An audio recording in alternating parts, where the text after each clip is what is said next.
আসসালামু আলাইকুম, আশা করি সবাই ভালো আছেন। আহ, তাপসী তাবাস্সুম মুর্মি, একটা সুন্দরী আপুকে নিয়ে কথা হচ্ছে। আমার গার্লফ্রেন্ড নিয়ে আবার আমি কথা বলছি না।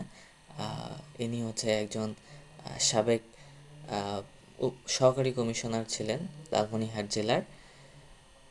তো এনাকে নিয়ে কেন আলোচনা সমালোচনা হচ্ছে সারা বাংলাদেশে? ওনার নাম হচ্ছে উর্মি। আহ, নামের অর্থ হচ্ছে ঢেউ। তো ঢেউয়ের মতো কিন্তু উনি সবার মনে এখন ভাসছেন, আলোচিত সমালোচিত হচ্ছেন। তো আমি মনে করি তাকে নিয়ে সমালোচনার কিছু নেই, কারণ তিনি ভুল তো কিছু বলেননি। হ্যাঁ, কারণ তিনি স্বাধীনতার সপক্ষের শক্তি। তো স্বাধীনতার সপক্ষের শক্তি কেউ তো ভুল বলতে পারে না। উনি বলেছেন যে বর্তমানে যে অন্তর্বর্তীকালীন গভর্নমেন্ট আছে, এটা হচ্ছে ভিত্তিহীন গভর্নমেন্ট। হ্যাঁ, তো আসলে উনি তো স্বাধীনতার সপক্ষের শক্তি। ইনি তো এটা ভিত্তিহীন বলতেই পারে, কারণ উম, স্যার তো মানে আমাদের যে ইউনূস স্যার জোর করে এসে আহ, ওই গভর্নমেন্টকে হটিয়ে দিয়ে হচ্ছে তিনি সিটে জোর করে বসে গেছেন। হ্যাঁ, ছাত্ররা চায়নি, তারপর উনি জোর করে বসে গেছেন। তো এটা তো ভিত্তিহীন, তাই না? তো আর উনি কিছু পয়েন্ট নিয়ে কথা বলছেন, মানে উনি কিছু তার ফেসবুকে স্ট্যাটাস দিয়েছেন। আহ, খুব ভালো ভালো স্ট্যাটাস দিয়েছেন। তো তার মধ্যে একটা পয়েন্ট হচ্ছে তিনি আমাদের যে আবু সাইদ, রংপুরের আবু সাইদকে তিনি সন্ত্রাসী হিসেবে ব্যাখ্যা করেছেন।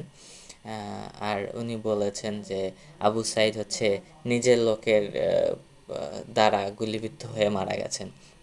হ্যাঁ, আসলেই তো আমরা আমরা দেখেছি তো আবু সাইদ হচ্ছে সন্ত্রাসী, কারণ তার হাতে হচ্ছে AK-47 ছিল একটা।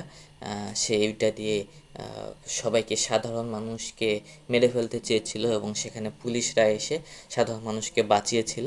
এবং পুলিশরা তো তাদের, এবং তিনি এটাও বলেছেন যে তাদের নিজের দলের লোকের দ্বারা সে আসলে গুলিবিদ্ধ হয়েছে। হ্যাঁ, আমরা তো দেখেছি যে পুলিশ তো হচ্ছে আবু সাইদের দলের লোক। তার খালাতো মামাতো ভাই, হ্যাঁ, বা হচ্ছে আবু সাইদের দলের লোক পুলিশ, এবং তার দ্বারা সে গুলিবিদ্ধ হয়েছে তার সন্ত্রাসী কর্মকাণ্ড পরিচালনার সময়। হ্যাঁ, এবং আবু সাইদ হচ্ছে একজন সন্ত্রাসী, কারণ তার মাধ্যমে সারা বাংলাদেশে হচ্ছে ছাত্ররা হচ্ছে ফুলে উঠেছিল।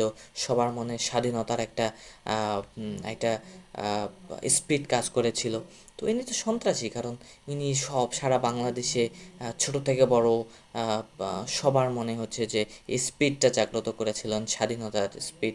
তাই তো তিনি সন্ত্রাসী, তাই না? এখানে তো উনি ভুল কিছু বলেননি। এবং উনি আরও একটা কথা, আরও একটি পয়েন্ট নিয়ে তিনি আলোচনা করেছিলেন। সেটা হচ্ছে যে এই আবু সাইদ সন্ত্রাসীর কারণে নিরীহ অনেক পুলিশ নাকি মারা গেছে। হ্যাঁ, আসলেই তো পুলিশরা তো নিরীহ, কারণ নিরীহ পুলিশরা প্রায় 2000 মায়ের বুক খালি করেছিল, এবং হচ্ছে যে 20,000-এর অধিক আমাদের ভাই বোনেরা এখনও আহত অবস্থায় আছে এই নিরীহ পুলিশদের কারণে। হ্যাঁ, আর এই নিরীহ পুলিশ যারা এই কাজটা করলো, এতগুলো মানুষকে খুন করলো বা হচ্ছে আহত করলো, তো তাদের উপর তো হাত তোলাটা আসলে সমীচীন নয়, তাই না? তো উনি তো এখানে ভুল কথা বলেনি, কারণ পুলিশরা তো নিরীহই। হ্যাঁ, নিরীহ পুলিশদের গায়ে তো হাত দেওয়াটা উচিত নয়। এবং উনি আরও কিছু পয়েন্ট নিয়ে কথা বলেছে। হ্যাঁ, তার মধ্যে আরেকটা পয়েন্ট উনি টেনে এনেছেন। সেটা হচ্ছে যে আমাদের ইউনূস স্যার ক্ষমতায় আসার পর আম, উনি আমাদের রংপুরে এসেছিলেন আবু সাইদের কবর জিয়ারত করার জন্য।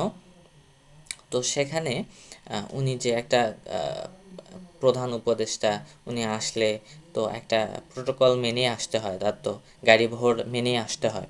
তো উনি যে কয়েকটা গাড়ি নিয়ে এসেছিলেন, তার প্রোটোকল মেনটেন করে এসেছিলেন, তার তেল খরচটা কোথা থেকে এসেছে? উনি প্রশ্ন তুলেছেন যে তা এত যে গাড়িগুলো নিয়ে আসছে, তেল খরচ কোথা থেকে নিয়ে এসেছে? আসলেই তো এতগুলা গাড়ি নিয়ে ডক্টর ইউনূস আসলো, তার তো তেল খরচ হয়েছে। এই তেল খরচটা কোথা থেকে আসছে? তো এটা তো গভর্নমেন্ট থেকে নিচ্ছে। এটা তো গভর্নমেন্টের লস, আমাদের লস। কারণ এতদিন সাবেক যে গভর্নমেন্টগুলো এসেছিল বিভিন্ন জায়গায়, তারা যে প্রোটোকল 20-30, মাত্র 20-30-40টা গাড়ি নিয়ে এসেছিল প্রোটোকল মেনটেন করে, এই গাড়ির যে তেলগুলা, এটা তো এতদিন আমাদের উর্মি আপুর বাবা এতদিন বহন করেছিল।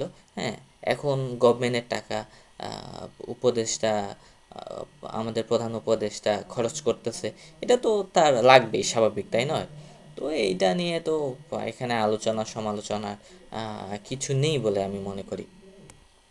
এবং আমাদের উর্মি আপু আরও একটি কথা বলেছিলেন যে আমাদের 71-এ যে মুক্তিযুদ্ধ হয়েছিল সেখানে 30 লক্ষ শহীদ হয়েছিল, এটা তো মীমাংসিত সত্য।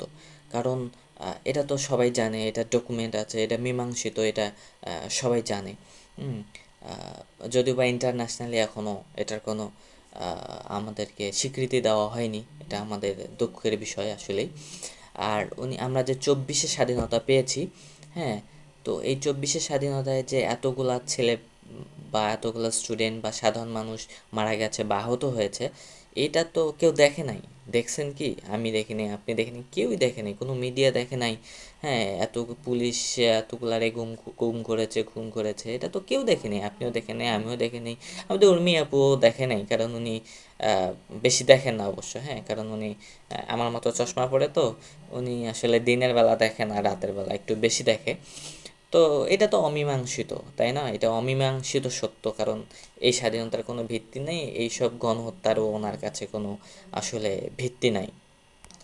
তো উনি যে এই পয়েন্টগুলো নিয়ে কথা বলেছে, এগুলা উনি জয় বাংলার লোক, স্বাধীনতার সপক্ষের শক্তি, এখানে তো উনি ভুল কিছু বলে নাই, তাই তাকে নিয়ে এত আলোচনা সমালোচনারও কিছু নাই বলে আমি মনে করি। হ্যাঁ, যাই হোক, শেষ খবর পাওয়া পর্যন্ত তাকে ওএসডি করে জনপ্রশাসন মন্ত্রণালয়ে নেওয়া হয়েছিল, তারপর তাকে সাময়িকভাবে বরখাস্ত করা হয়েছিল। তো তাকে তাকে হচ্ছে যে একটা বিভাগীয় মামলার একটা প্রক্রিয়াধীন চলছে, এবং বিভিন্ন জায়গায় সারা বাংলাদেশে তাকে নিয়ে আসলে আন্দোলন হচ্ছে তাকে বহিষ্কার করার জন্য, সারা জীবনের জন্য বহিষ্কার করার জন্য।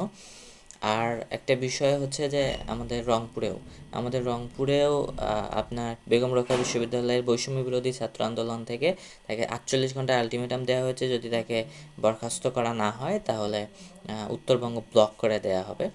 তো আমি এটাই বলতে চাই যে হ্যাঁ, এখানে অন্যায়ের কোনো আসলে ঠাঁই নাই। তা যে অন্যায় করবে তার বিচার হবেই।